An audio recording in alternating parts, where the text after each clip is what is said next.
Well, they are Lorraine Kilsby. And I was named after both of my grandmas. Anna Marie is my middle name. I was born March the 29th. It was on Good Friday in 1918. And I was born at Rosenberg. There was Footman Fairgrounds are now. There was the old Fink place. And we lived there until I was 6 years old. And then we moved to Guy, just on this side of the Needville, where the Needville High School is now. It wasn't there at the time. We lived there, and I walked to school. I started school in 1925. I was 7 years old, and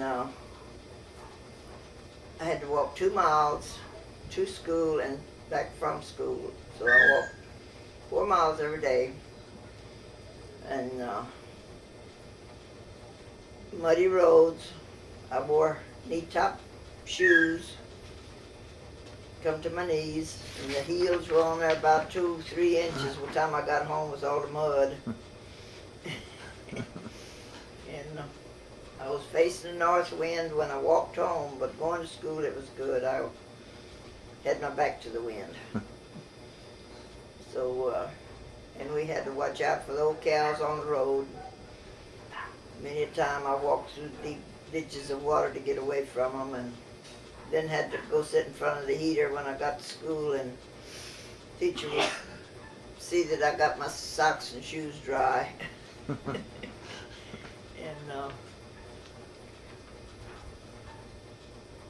my first grade teacher was Miss Addix, and her brother taught the higher grades, and his name, forgot his name. But anyway, we had 2-room school, brick building, and went up through the 6th grade. We had primer, first, and second, and then the rest of the classes were in the other room. We called them the big room, big kids' room. And we'd get out of school at 3 o'clock, the primer would. We could either stay or walk home. So Alvin Kettler was my friend. We were friends until he passed away. We were always real close friends. And when we were 7 years old, we'd meet at recess, and are we going home today by ourselves, or are we going to wait for the big kids? Well, if it was pretty weather or anything, we'd walk home by ourselves, which was the 2 miles, and he had to go another mile. So anyway, most of the time we'd wait for the big kids because we didn't know if the cows were on the road. So we enjoyed that, and we kept in touch with each other all those years, and they finally moved, him and his wife moved to Damon, and I went to school with her, Melba Schmidt, and they lived there several years, and then he passed away. But we were real good friends, and more like family. And so that taken me, we went to school all through those years. I finished in Damon when I was in 7th grade, promoted to the 8th. And then I went to Damon when I went to Guy through the 7th grade. Then I went to Damon, started at the 8th and graduated. 1937 is when I graduated. And then when I met Grandpa Gilbert Kilsby, he was a senior in high school, and I was a freshman in high school. Huh. And that was in 1933. So we were dating, and my daddy told me, went and told Gilbert, says, now you just get everything out of your head. She's gonna graduate. And I did.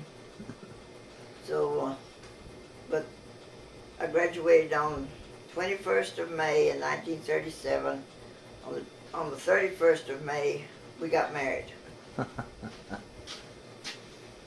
Then our first job was, he had worked in the oil field there in Damon. But then when he was working for the water works from time we got married, and they built water wells for different cities, and so that next job when after we got married was in Gainesville, Texas, and we were gone. We left in July. Never been away from home at all. Well, Grandpa wasn't either. So we both ventured out to that job, and we stayed there till September. And it was an experience being away from home. And my sister Willie Mae said that you'd have thought I died because Mom and Daddy cried themselves to sleep and woke up in the morning and cried some more because I wasn't at home. So then we moved back and lived in Damon. That was back in, well, we stayed first one place, another, and then in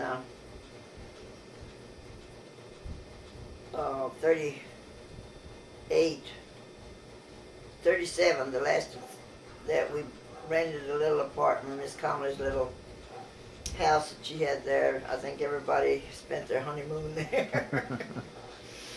Because she called it her honeymoon cottage. And so then after that, well, Gilbert was still working for oil field around Damon. And then first ins and outs of jobs and that. And Trail was born in 1938, July the 4th, 1938. And then Ray was born in 1940 in November the 10th. And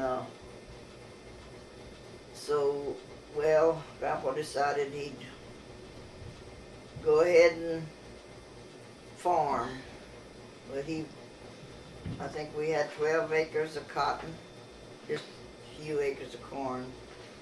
Anyway, Ray was a baby, and he kept saying, well, can't you take the baby out to the field with us? That's lonesome out there. Because he says, chop down one row and then you ain't over but about 1.5 feet, and there's another row you have to go up and down, and they were long rows. That was a task for him.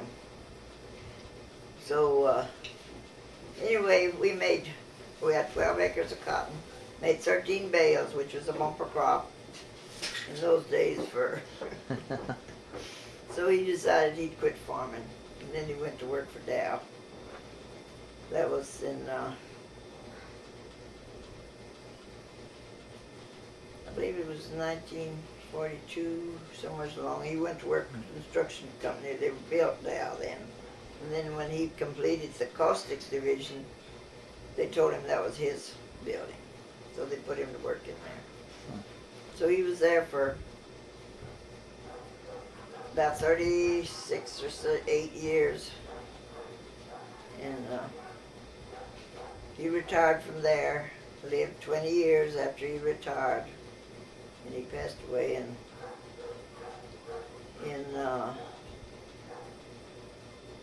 1994, in April the 28th. So during all this time, Trail was born 4th of July, 1938. Ray was born November the 10th, November the 10th in 1940. Then Sandra was born in 1943, in April the 8th. And then Debbie D was born in 1945, on December the 15th. And I had all my babies at home. Aunt Mary Bayless, she was Wafer at the time. She married Uncle Lawrence Wafer. And she delivered my babies. Of course, the doctor would come in sometimes after she'd done delivered them, but she got the job done. So then when she married Uncle Lawrence, she said, well, I can't do that no more. I said, what am I going to do if I have any more? And so Sister and John were born in the hospital. Sister was born, the doctor that was supposed to deliver her, he called me 2 nights before she was born and said, I'm in the hospital, I'm having appendicitis operation. So I've made arrangements for you to go to Sugar Land. Oh dear. I had about 2 pains and I had the babies. How am I going to get to Sugar Land in that shorter time? But it all worked out. The Lord kept me together until I got there. And the doctor says, I'm going home there, Dr. Jennings from Sugar Land. He said, I'm going home, I've done the liver date. And that's when I was with Sister. I said, no, you're not. I said, you go get on that couch out there because I'm going to have this baby in about an hour. He said, no, it won't be till 12 o'clock tomorrow. I said, nope, don't you leave. If you do, you might have something on your hands. So here come Dr. Slaughter and says, uh-oh, Sister, you pulled it on him, didn't you? He didn't listen to you. She was born in the bed. He didn't even get me to the living room. So that whole delivery and everything cost me $25 because he didn't deliver his word. So then, and it was cold on the September the 11th, wasn't it? Yeah. And they hadn't even lit up the stoves or nothing in the hospital. And I like froze to death that night, and then the colored lady come in and she piled the quilts on me, blankets. But anyway, then John was born in 1954, and I had to go to Rosenberg with him. And I didn't really have a doctor there because the doctor that I had, Dr. McGee, the one that had to have surgery when Sister was born, he retired at that time, so I had to go find me another doctor. And what I failed to tell, when Sandra I was pregnant with her, and she was supposed to have been born on the 28th of March. Well, the doctor died on that day. So she wasn't born until the 8th of April, so I had to go find another doctor. My daddy went and looked all over the country and finally found me a doctor. But anyway, when Dr. Boswell came to Rosenberg, and he'd just been there a few months, and that's who delivered John. And so I hadn't even gone into labor or anything, and he said, can you walk down to the upper delivery room? I said, yeah. He said, well, I'm going to put this in big red letters, walk the patient to the delivery room, and delivered. He delivered the baby an hour later. So that was a fast trip.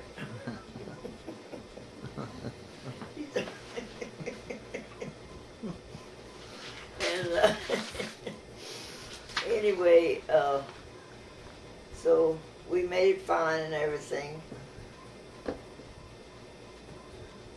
And then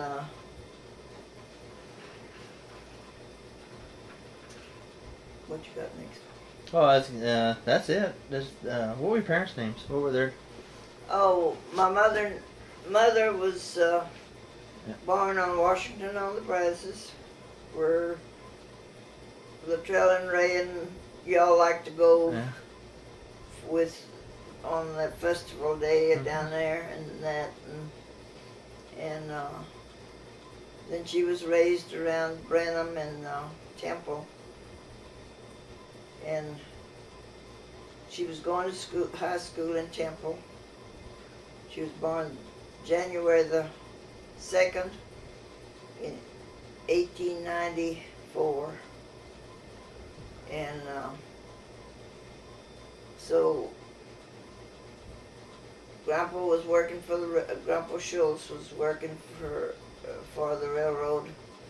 He decided he got tired of that and he went back to farming. So that was in Temple. And they moved close to San Antonio to Corn City and out in the woods. And she wanted to stay in Temple and stay with her grandmother and finish high school so she could teach school then, but he wouldn't let her stay, so she just had one more year to go. So she was heartbroken about that. Then they moved from there to Pleat, Texas, and he built the house it was in 1910. So he built the house that they lived in, which he was renting, but the fella told him that if he built the house that he could rent the land. And there were no roads to the house. You either had to drive down through a creek or drive through another feller's field. So that lasted until 1936 when the Highway 36 came through. Huh. So that was your mom, Schultz. Mm-hmm. I didn't say Lily Schultz. Lily Schultz? Huh. Yeah, and so they lived there until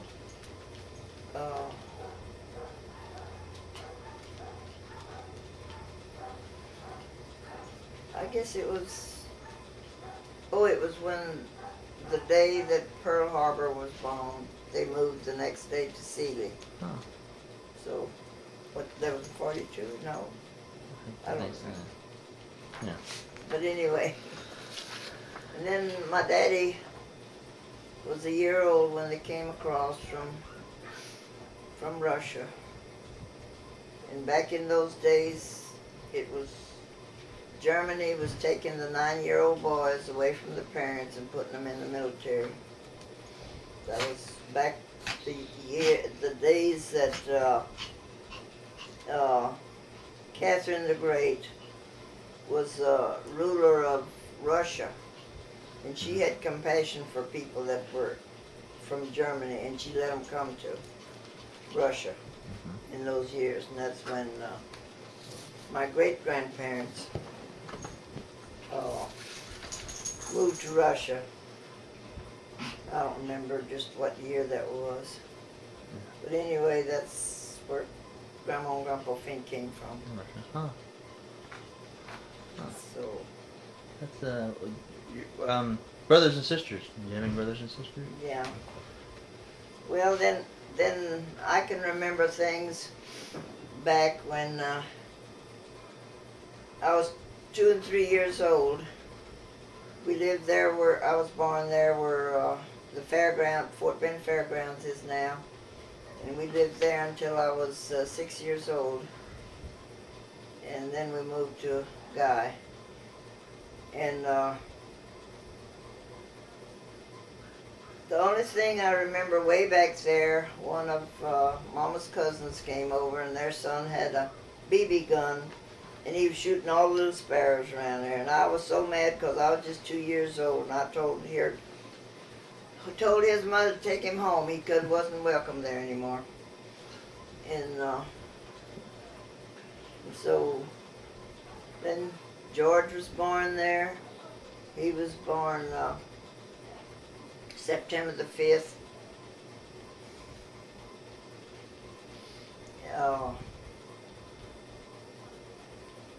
1923. Alvin was born in 1921, January the 6th. And there where the fairgrounds is now. And George and Alvin and me, and then Uncle Willie's two girls were born there during that time. They lived there. There was two houses there. And then Uncle Dave and Aunt Selma lived there. And they had a boy and a girl, Freddie and Eula Van. They were both born there. And then I think one of my other cousins was born there, but I don't remember for sure whether he was or not. Norman Bayless. But anyway, that was the history of that, and then we moved to Guy. So when we got to Guy, well, Chloe, my sister, was born December the 31st. They're just about a mile from where the high school is now, Needville High School is. And then we lived there 2 years and then moved to, that's where I had to walk to school 2 miles. And then we moved to Guy. Daddy built a brand new house on the land that we moved to, and of course we had to rent. Uncle Rude bought the lumber and everything for him to build a house. What's the matter, Abby? And so then we moved in a brand new house, and just across the creek from the schoolhouse. I didn't have to walk very far. And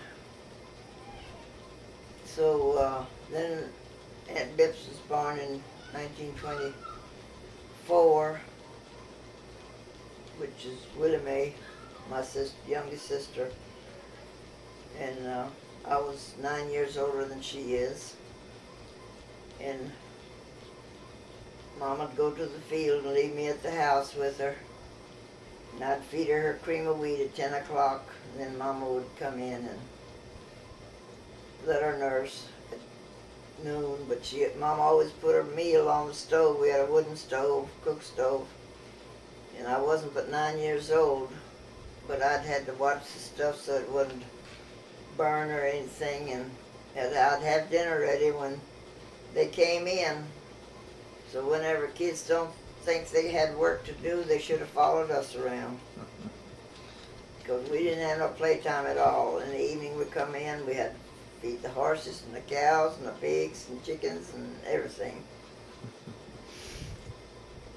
So anyway, then I was 9 years older than Willie Mae. Then along come a little brother, Eugene Gottlieb. He was the only one named after my daddy. His name was Gottlieb. And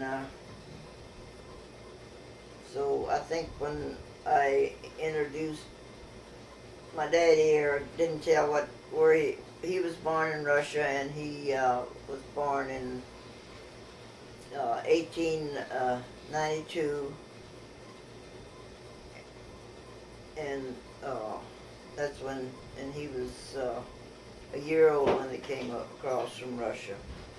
So I'm kind of chasing rabbits, but I'll get back to it. But anyway, there was other things that I could remember in there.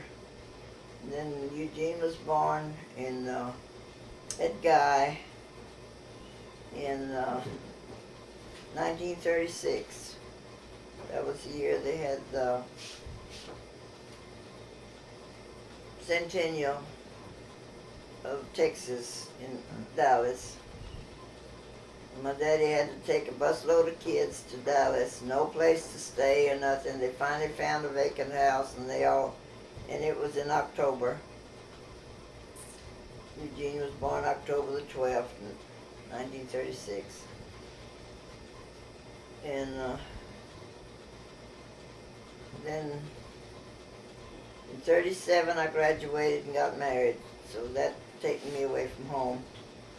And then Mom and Daddy lived there about a year, another year, and then Uncle Rude brought his parents to live in that house, which was his land and house.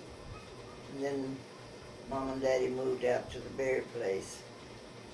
And that's when the war broke out. Alvin and George both had to go. Daddy was very sick at that time. And so Florine and Willie Mae had to do the farming and do all the work around there, and I helped what little I could, but I was having babies at that time, so I couldn't do much. And so Daddy was very sick all through that time, worrying about his boys being in war. And they were gone for 4 years. So,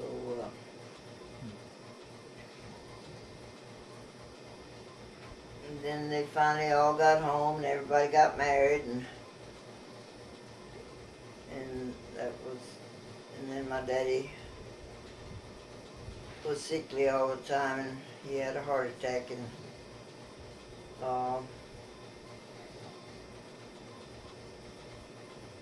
November the 15th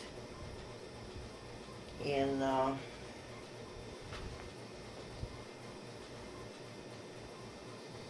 let's see, it was 50, in 1950. And so that was a sad day for us. Mama had to move to Brazoria to live with George. He had just built him a house and come back from service. And so after that we had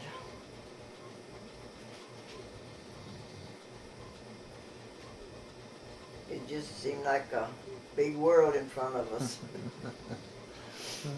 But anyway, some of the things that I remember, I remember I saw the first airplane. That was in 1921 or 22, somewhere along there, maybe a little later. They built a bridge across the Brazos River at Richmond, and they dedicated it. And here come an airplane flying over, and that's the first time I saw an airplane. And I remember the first car I saw, because we were just rode in buggies and wagons or horseback or whatever. The first car, one of Mama's cousins and them bought a car. I was about 3 years old, and they came over in it. And I had to see everything that was inside to see how it was made. So that was the first car. I forgot. I did at one time know what brand it was, but I forgot. And then after that, several years later, somebody gave Daddy a car, but it was wore out. It was real. I can remember it had all the headlights were chrome, and the doors were lined in chrome. It was a fancy car compared to a Model T. So, but he never did get to use it because he couldn't find the parts to it. So, and then another thing that Daddy did on the sideline of farming, he carpentered and painted, and he even broke horses, and that was what caused him to have an early death, because he got bunged up with breaking the horses and that, and they would injure him and he'd get injured and doing all that. So his mother always said that's the reason he had because she died, Grandma Fink died in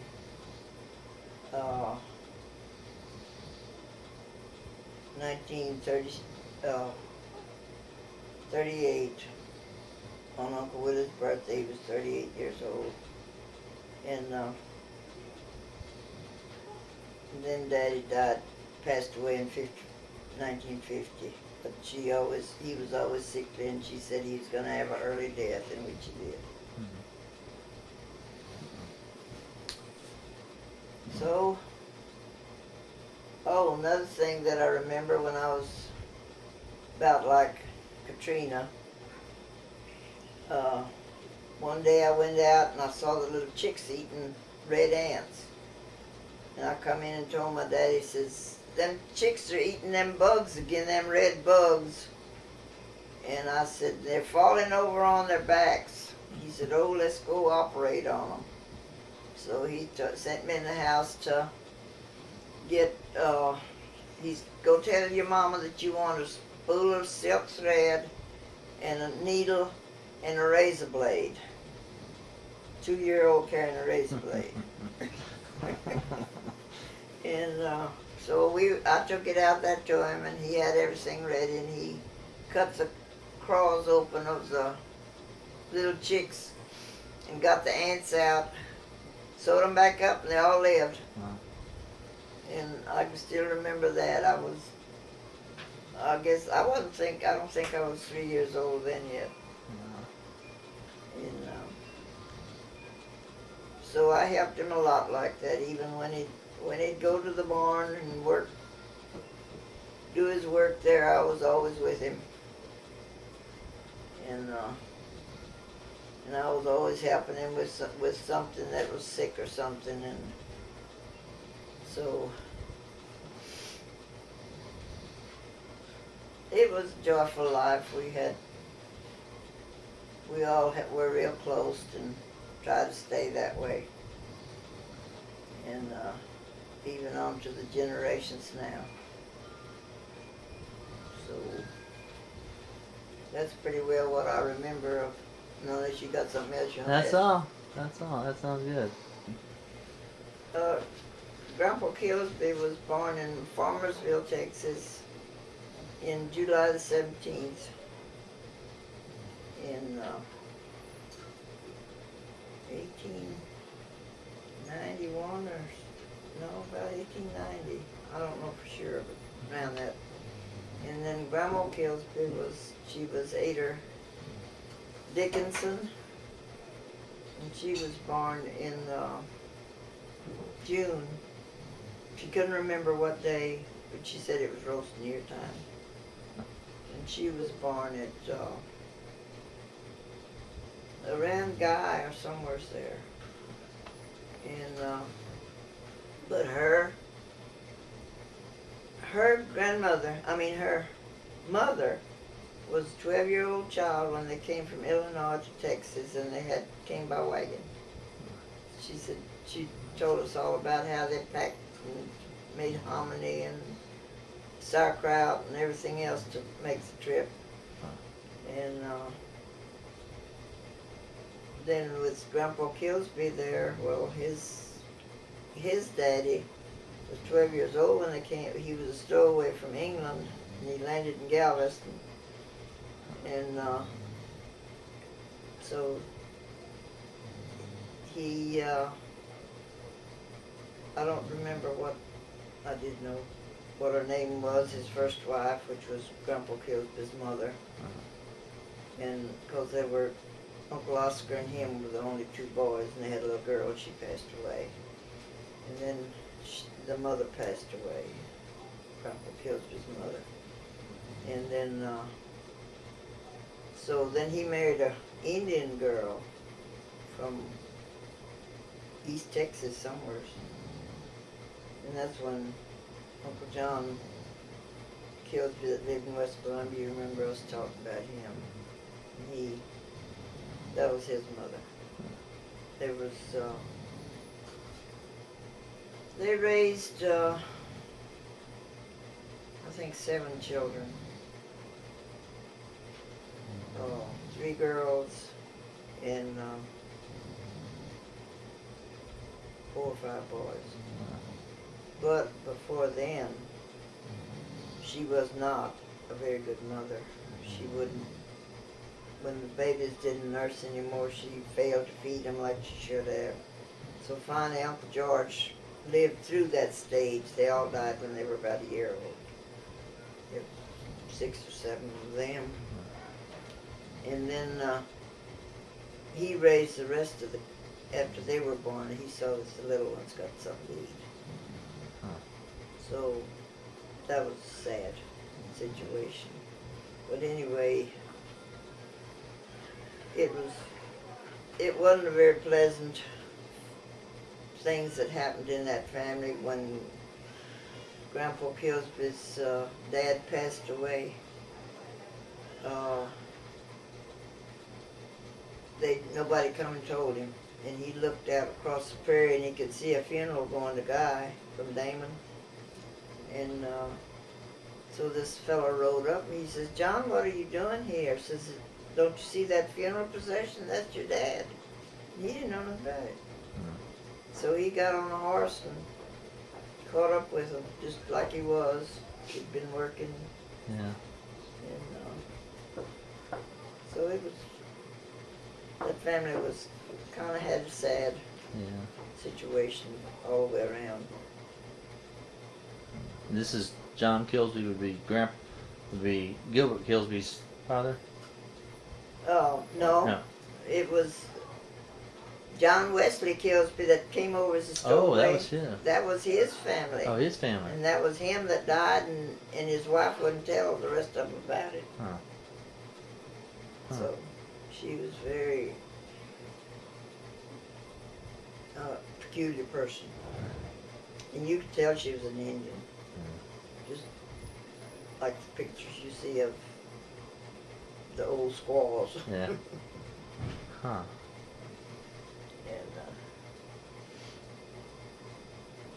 And he was a blacksmith. John Wesley from England. He was a blacksmith, and then he was the janitor at the school for a while. And then his son, John Charles, that was your grandpa's daddy. Mm-hmm. He was a janitor for years, and he carried water, delivered water, because Damon didn't have no water on top of the hill. There was no way you could put a well down there. So whenever your grandpa Gilbert was old enough to deliver the water when his dad couldn't, well, he delivered it. And so, as far as Damon, it's always been way behind time on everything, because we didn't get any water on top of the hill there until I was going to high school. They had to carry the water up there. Then Mr. Hall drilled a well down at the foot of the hill and piped it up to the schoolhouse, and had put a tank up there. And then the people that wanted to get water from the tank, they could pay for their own pipe to their house. And that's the way until the water system comes through. And your dad was, he was almost a teenager at that time. Really? Huh. Till that when that water system come through. So we had we had, what you call it, wilderness going on top of the hill. We had a train that went twice a day, come in the morning, then go back at 12, no, about 11 o'clock, I guess. No, I didn't either. It stayed there about an hour or so to let the people off and do what they had to do. And then it would go back to Rosenberg. Anybody wanted to go to Rosenberg could. And then they could come back at 4 o'clock in the evening. It would come back to Damon. But you couldn't get out. There was muddy roads. You couldn't get out. A lot of people would take the tires off of the rims and run it down the railroad track. So there's all kinds of history in there. So let's see, what else did I leave out?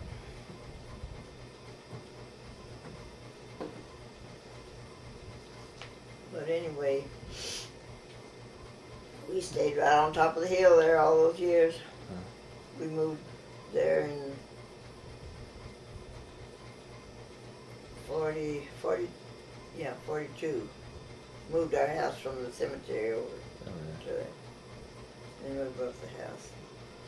Huh. Built the house in 1956. And I stayed there until 2000.